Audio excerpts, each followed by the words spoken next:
I'm going to talk about the integral of 1 over x with respect to negative limits of integration.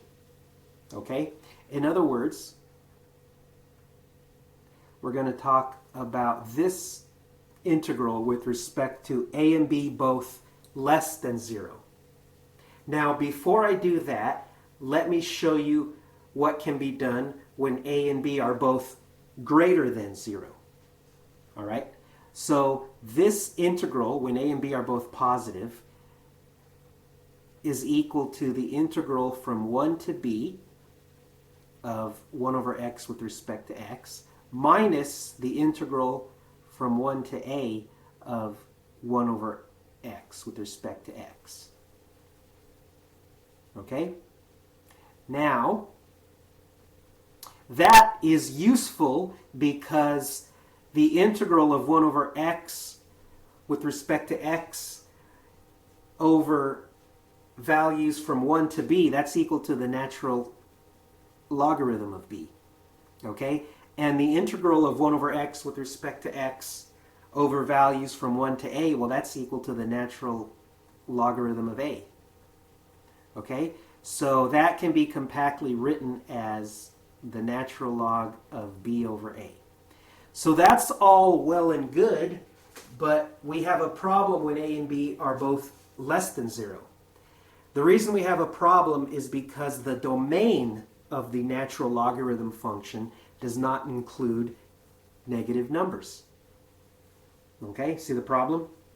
So we need a new function to use for the antiderivative of 1 over x when we have negative values. And a function that will work is the following. The natural log of the absolute value of x. All right? This is a function that includes positive values and negative values in the domain. The only number that's not in the domain is 0. Let me show you that the derivative of this function behaves the way we need it to. Okay? So let's calculate the derivative of the natural log of the absolute value of x. So that's equal to the derivative of the natural log of x when x is positive. In other words, we could just ignore, we can drop the absolute value. Okay? Now, what about when x is less than 0? Then the natural log of the absolute value of x is equal to the natural log of minus x. Okay? Now, we know what the derivative of the natural log of x is for positive values. That's just 1 over x. Okay? What about the derivative of the natural log of minus x? Okay? Well, to do that, we need to use the chain rule. So that gives 1 over minus x, and then we have to multiply that by the derivative of minus x, which is minus 1. And lo and behold, look what happens. Okay?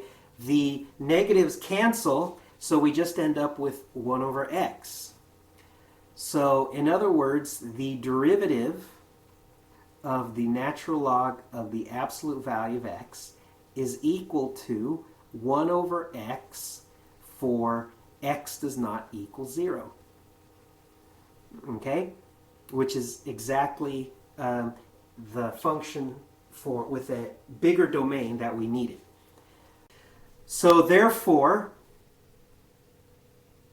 the antiderivative of 1 over x with respect to x is equal to the natural log of the absolute value of x plus c. All right? If you omit the absolute value, it's still true, but only for positive values of x. Okay? If you add the absolute value, then it's true for all values of x except 0. All right, so let's use this more general result Okay, so make a note of this. So let's use it in some examples. All right. Suppose we wanted to find the following definite integral. The integral of 1 over 2x with respect to x for values from -4 to -1. So we can pull out the 1/2 and take the antiderivative of 1 over x. That's the natural log of the absolute value of x in general.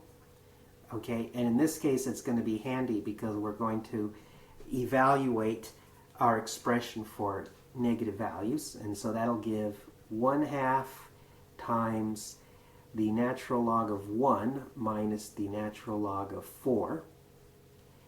The natural log of 1 is 0, so we just get minus 1/2 times the natural log of 4. Okay? That is the correct answer. Now, if you want it to be fancy, you can use the fact that that 4 is equal to 2 squared. Then you can pull the exponent down and cancel the 2 in the denominator of 1/2. And so it can be more compactly written as minus the natural log of 2. All right? So there's one example using negative, or with respect to negative limits of integration. Now let me do a slightly more complicated example. What about the integral of 2x cubed over x to the 4 minus 2 with respect to x over values from -1 to 0? Okay, so to do this, I would suggest using the use substitution method, and we might try letting u equal to the denominator, x to the 4 minus 2. The derivative of u with respect to x would therefore be 4x cubed. So the original integral can be written as, let's see, du divided by 2. So why don't I put a 2 downstairs? And times u. And we'll need new limits of integration. So the -1 turns into a, let's see, -1 to the 4th power minus 2. That's -1. So that stayed the same, surprise. The 0, however, has to be replaced with -2. And so this is equal to 1/2 times the natural log of the absolute value of u. And we're going to evaluate that at -2 and -1 and then find the difference. So 1/2 times the natural log of 2 minus the natural log of 1. But the natural log of 1 is 0. So we just have 1/2 times the natural log of 2. Okay? Hopefully that is clear, what we do when we have negative limits of integration. So if so, I'd like you to try your hand at doing an exercise. Would you please try to calculate the integral of the secant cubed of 3x over the tangent of 3x with respect to x? And the limits of integration that I want you to use are minus pi over 12 on bottom and minus pi over 18 on top. All right, so pause the video and try to do that now, please. All right, so I will go ahead and work it out now as well. So I'll try u substitution. I'll try u equal to the tangent of 3x. If I use that expression, then the derivative of u with respect to x is secant cubed of 3x times the derivative of 3x, which is 3. Okay, so therefore the original integral can be expressed as the integral of, let's see, du, or the integral with respect to u of 1 over 3u with different limits of integration. And we want to use the tangent of 3 times minus pi over 12.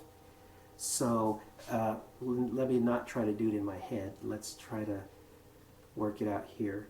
The tangent of 3 times minus pi over 12.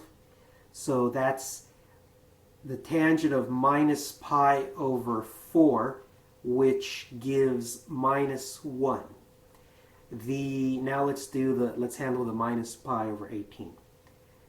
The tangent of 3 times minus pi over 18 is equal to the tangent of minus pi over 6. That's the tangent, the sine of minus pi over 6 over the cosine of minus pi over 6. So that's minus 1/2 over the square root of 3 over 2, which is minus 1 over root 3. Okay, so minus 1, and let me write it as minus root 3 over 3. So all of that is to say that we could now get to this point, 1/3 times the natural log of the absolute value of u, evaluated at minus root 3 over 3 and minus 1, and then taking the difference to get the answer. So that'll give 1/3 times the natural log of root 3 over 3 minus the natural log of 1. The natural log of 1 is 0, so we can ignore that. And let's see how we simplify the rest. So the natural log of root 3 over 3 is the same as the natural log of 3 to the minus 1/2 power.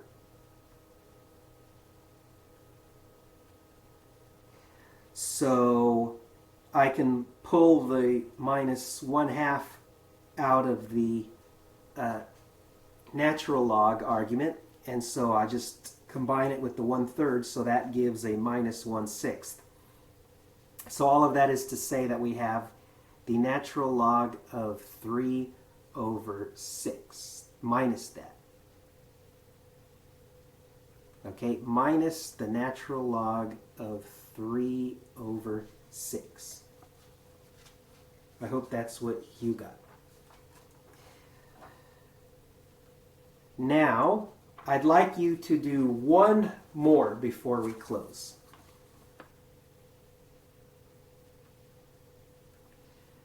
Would you please see if you can find this integral?